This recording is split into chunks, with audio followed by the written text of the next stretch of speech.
शिवपुर का कुआं, वह गांव जहां रात नहीं कटती। बरसात की वह रात आज भी शिवपुर गांव को सोने नहीं देती। यह गांव शहर से दूर था, न मोबाइल नेटवर्क, न सीधी सड़क। दिन में सामान्य, लेकिन जैसे ही सूरज ढलता, गांव सांस रोक लेता। शिवपुर के बीचों बीच था एक पुराना कुआं। कुआं सूखा नहीं था, लेकिन गांव वालों का कहना था उसमें पानी नहीं, यादें हैं। 30 साल पहले उसी कुएं से एक के बाद एक 11 लाशें निकली थीं। सबकी आंखें खुली थीं, सबके मुंह खुले थे, जैसे कुछ कहना चाहते हो। और फिर कुआं बंद कर दिया गया। रवि की वापसी। रवि, जो शहर में पत्रकार था, 30 साल बाद अपने गांव लौटा। कारण था उसके पिता की अचानक मौत। डॉक्टर बोले हार्ट अटैक, लेकिन रवि जानता था उसके पिता हर रात कुएं की तरफ देखते थे। घर पहुंचते ही मां ने कहा, सूरज ढलने से पहले अंदर आ जाना और कुएं के पास मत जाना। रवि हंसा, लेकिन उसी रात उसने खिड़की से देखा। उसका पिता आंगन में खड़ा था, पूरी तरह भीगा हुआ, जो मर चुका था। रवि दौड़कर बाहर गया। पापा। कोई जवाब नहीं।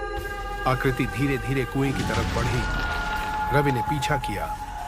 कुएं के पास पहुंचते ही वह आकृति गायब हो गई और तभी कुएं से आवाज आई, रवि, नीचे आओ।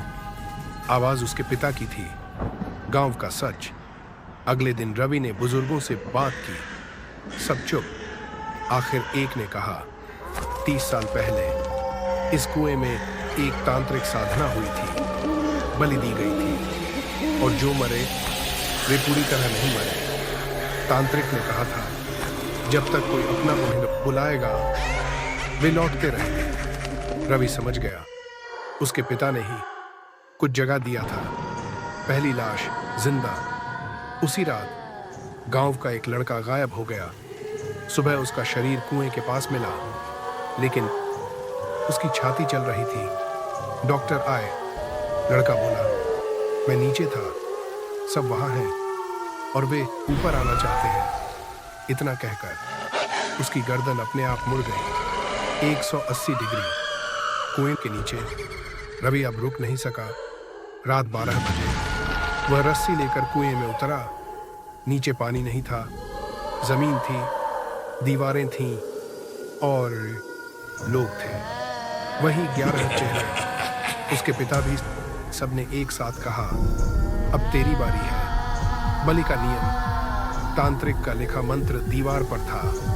हर 30 साल में एक जीवित आत्मा चाहिए जो सबको ऊपर लाए।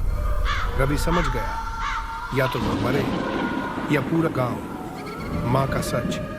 तभी उसकी मां की आवाज आई, रवि, मैंने तुझे नहीं बताया था।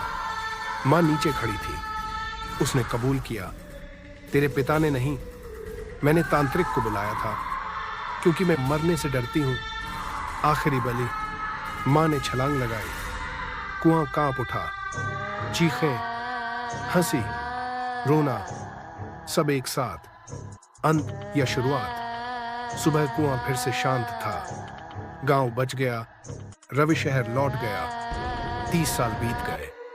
अब रवि बूढ़ा है और हर रात वह अपने घर के आंगन में एक कुएं की तरफ देखता है, जो वहां है ही नहीं, और कुएं से आवाज आती है, अब समय हो गया है।